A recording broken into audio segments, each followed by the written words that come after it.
What's going on, YouTube? Got this new 2024 W900 flat top model for Alex Pinella. Got it all done up.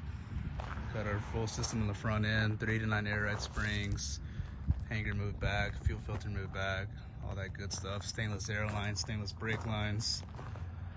He's also rocking that nice 7-inch AK system, specifically made for this model W900. I've only seen this system on one other truck so far. It will be available pretty soon for sale. Also install here as well. This one got installed by Dynaflex. Pretty sweet. So the AK system is basically, you know, your pipe inside of a pipe where the outside's gonna stay nice and cool. You're no longer gonna have any def issues, rusting up the pipes, no more heat issues. You know, the only thing you gotta worry about, just I guess over time, you know, typically saying, this is kind of a lifetime kit. It comes with the stainless steel step covers that go over the passenger DPF box. Doesn't come with the step pads, but it also does come with the whole system itself. That goes underneath the cab. All new stuff underneath the cab.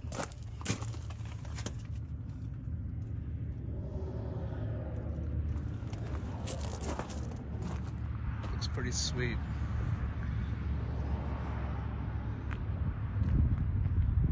Truck's been done up already. He got it all pinstriped. You know, did the half fenders. He did the box in the back to hold all his chains. I think he's gonna do a low boy plus maybe some landau type of stuff with his truck. Pretty sweet looking rig right here.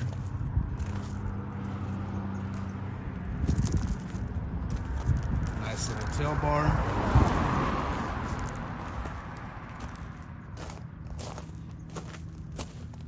Nice glass lenses back here. His name engraved in the back. Here's the dove section back here. Some pretty badass fender brackets. We didn't do these, but they were already installed. Sweet. Just showing off this truck. This also holds the def tank inside here. Pretty sweet little ideas on this guy's truck.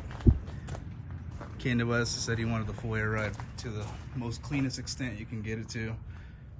And so we did a lot of front end stuff to this thing. The only thing that's probably not done is just the interior. Waiting for some factory gauges. Again, he said he wanted everything to be either OEM or close to it. So that's the only thing I probably won't be taking a video of today, but I'll definitely be opening the hood right now, showing everything underneath, the stainless lines, stainless brake lines, the brake module being moved, all that good stuff. Just doing a walk around so you guys can check out this beautiful W900.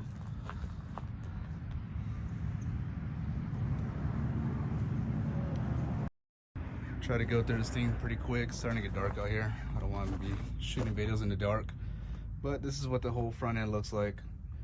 You have your 389 spring installed, got the bracket system put on, stainless brake lines, stainless air lines for the air ride, brake module removed from the frame, put to the inside, put it on bulkheads to the frame, giving everything a nice clean slick look. Trying to mimic a 389 front end as much as possible.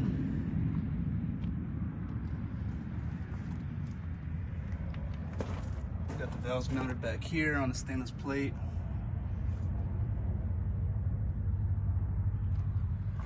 Walk around to the passenger side.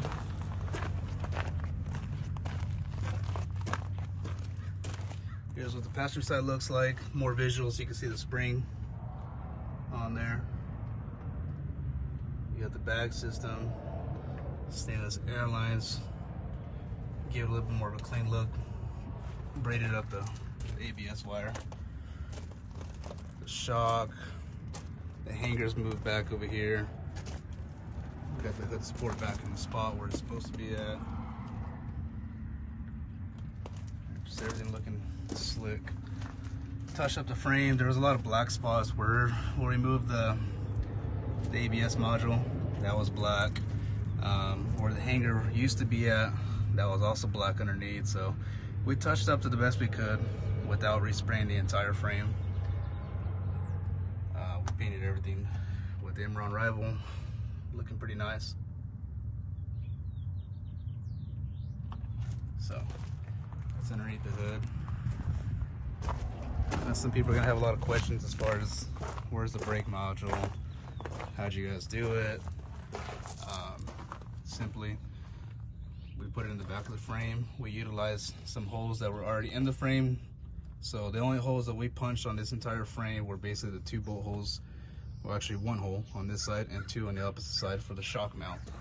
Besides that, every single bolt hole we can utilize. Oh, I forgot. We had to put 2 more holes for the back for the fuel filter to go move further back. So we try to utilize every single hole that it had already. So the brake module's behind the frame. It's got the air lines running from the brake module forward to the bulkhead to that point right there. And that's the way it stayed. I drove a W900 for a couple years for a buddy out of Salinas area, and let me tell you, we did that one single spring, and I would damn near break my fingers from holding the steering wheel from the bump steer. And some of you guys that have these W900s, you guys know exactly what I'm talking about. And some of you guys that don't, and you guys are using a single spring on these front ends, man, you guys are missing out on some really good ride quality. But a lot of you guys that do know these W900s on a single spring, they will just knock your finger right out. It's pretty gnarly. On a 389, I guess you can get away with a little bit, but a W900, I absolutely do not even attempt to do anything on the single spring on these trucks. This spring setup just absorbs a lot of the bumps on the bump steers, all that good stuff.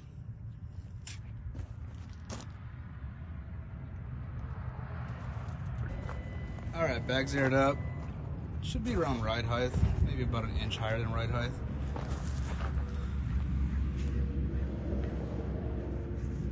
Looks pretty nice and high. It's about 8 inches off from where I was sitting at right there. That's what the bag looks like. It does clear the steering arm, about 1/4 inch. It does clear the motor as well. So you can have no issues touching later on. Some people ask us why we're getting away from the other bags. Simply just because this bag does not expand as much as the other ones, especially over time. The rubber starts to give a little bit, starts wearing out, and it takes more PSI in order to get to the same height. So we've ran into that issue with a couple of our trucks that we've done in the past.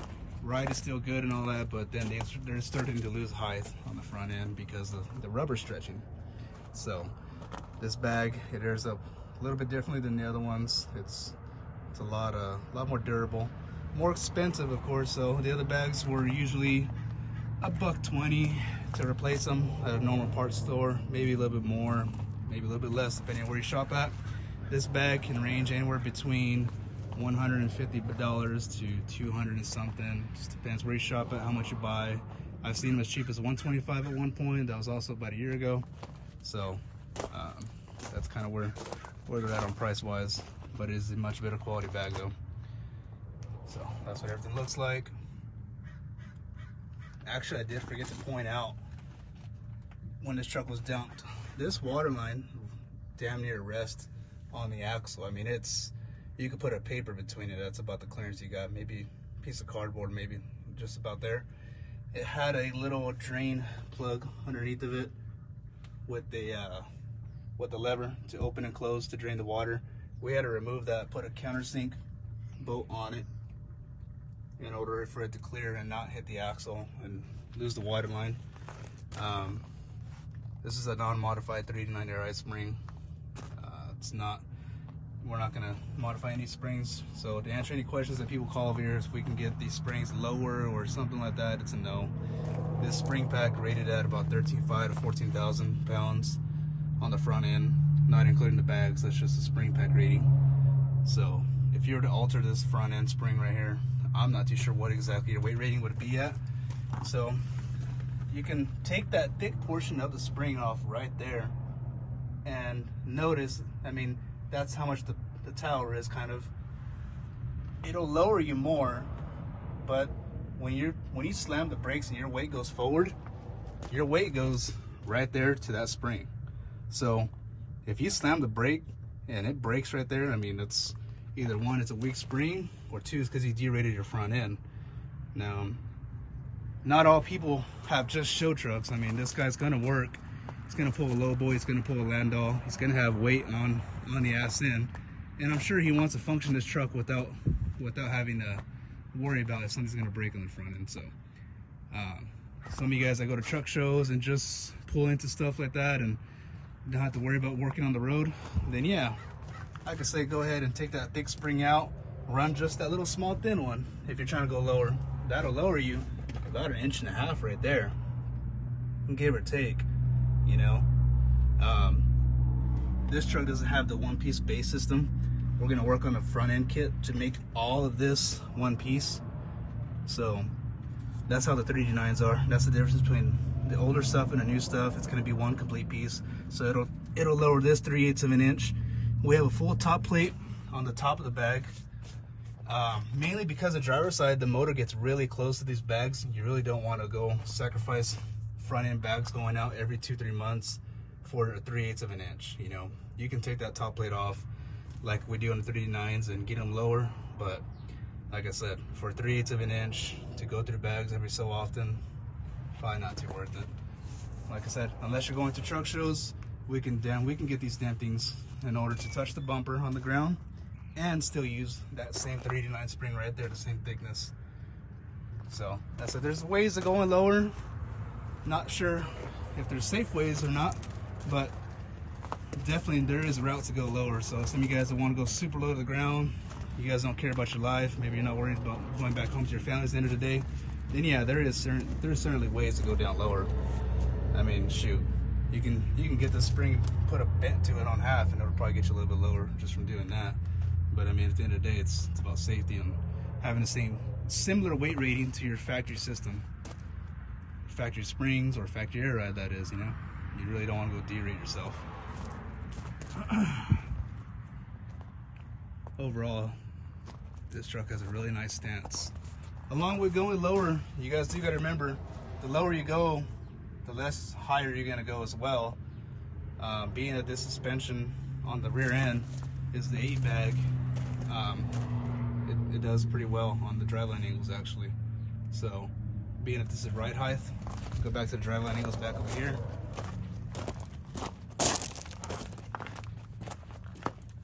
So that driveline angle is pretty damn near to how it came in from factory. On the front ends of these Peterbilts and Kenworths, some people that go too low on the front ends, they can pick the bags up to 100 psi and they still can't get to the factory height. And from that point on, then you got to start shimming. You got to start shimming your rear ends in the back to pick up or drop the angles of the driveline to kind of get that similar deal. If not, then that's when you get your vibration setting forward, and your vibration is coming from this driveline right here. This small connecting driveline that goes from there to there, that piece right there. If you were to take this thing off, then you get rid of your vibration, but then you won't have a third axle driveline. So, let's see if I can get underneath, kind of show a little bit more. So that one's pretty much lined up. The angle's pretty nice. The other one in the back, can't really get back there. Yeah, I can, right there. So the other one in the back, I still can't see it that well. The other one in the back, if that thing is not pitched the right way, it'll bind that driveline. And I know a lot of people just riding around, they don't even give a shit, you know, they're just rolling down the road with that driveline vibration, you know. And typically, if you don't know what I'm talking about, then basically you have a dump front end and you let off the throttle going downhill or something. You let off the throttle and you feel like just a grinding noise, or you don't feel it. You hear it, you feel it in the shifter a little bit. You think it's a transmission, you think it's something else, but it's the driveline's binding up in the back, and it'll send a vibration forward to the cab, and that's when you start feeling it on the floor. So if you guys are kind of concerned about what your driveline issues are, it's probably what it is. You need to pick up your height on your front end, or if not, shim your rear drive axles to realign those driveline angles, man. That's very important. But all in all, this is the system.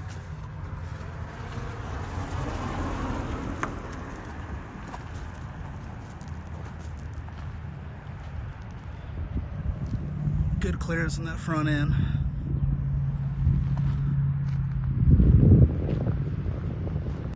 Closer look at this AK system right here.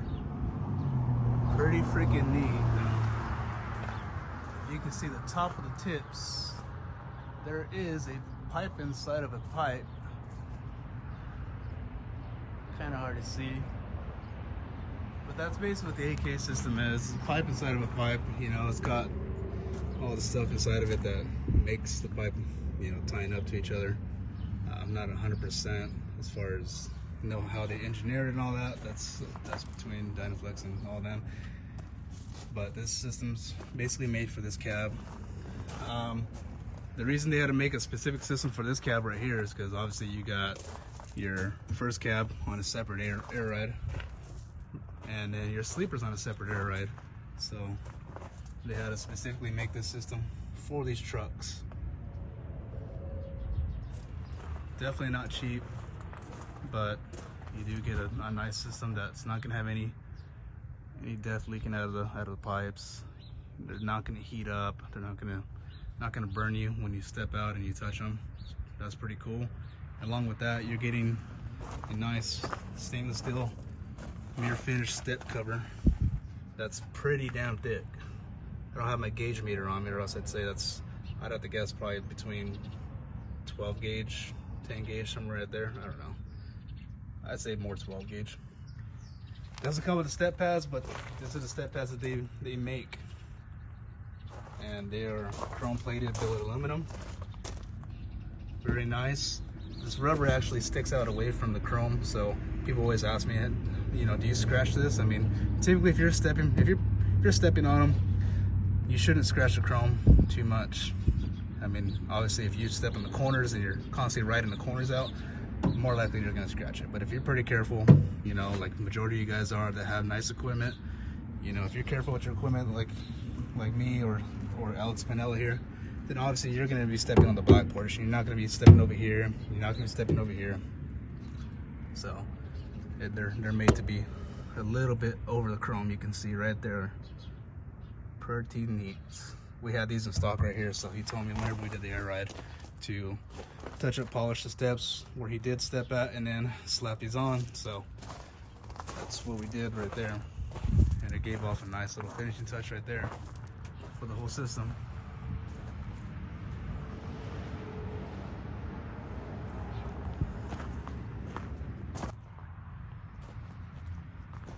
I think Alex will be picking this thing up either tomorrow, Friday. So we'll see if maybe he's down for a nice little YouTube video. You know, he could drive this truck, I'll be in the passenger seat, and you know, we'll get an honest opinion how it rides and everything, you know. Don't just take the word from me, take it from some of these customers that come through here. A lot of guys actually hear about us word of mouth, so it's usually the customers that been through here and they tell people, hey man, these guys did a pretty awesome job in the front end and whatnot. And that's the phone calls I get majority of the time, believe it or not. I like posting on social media and all that, but honestly we get a lot of phone calls from people of friends of people that came through here, you know. They go, hey man, you go to these guys, which is pretty cool. And a lot of you guys know exactly who you guys are, so we do appreciate that a lot. It does not go underappreciated at all. So we'll see about Alex, how he feels about taking a video. He's very talkative. I'm sure he's gonna be willing to do it, so we'll see. Maybe that'll be another separate video on this. I'll also be doing another video on my personal truck. I have my black and white 3D9. It is a single axle day cab. If some of you guys know about it, some of you guys don't, but it is laying on the floor with a 16-inch bumper on the ground. Need to kind of explain a little bit on my front end what I did to it, how low, why it's sitting that low, all that good stuff. So some of you guys can kind of witness on my front end that I have this same exact spring setup. You know, I didn't go to a single spring, I didn't alter the spring, I didn't de-arch my spring. With that system, with our kit, and it's sitting the 16-inch bumper. I'd say about an inch from the ground, not exactly touching, but it is an inch from the ground, but with a non-modified spring pack. So that way some of you guys that call, you know, you guys can kind of look at it and see with your own eyes So you guys don't think I'm lying to people or lying to anybody, that it's sitting that low with the non-modified spring pack. So yeah, that's it. We'll get around to the test drive, and hopefully you guys can get a nice honest opinion from Alex when he drives this thing, which I know he's gonna love it. I already love it. And that's all.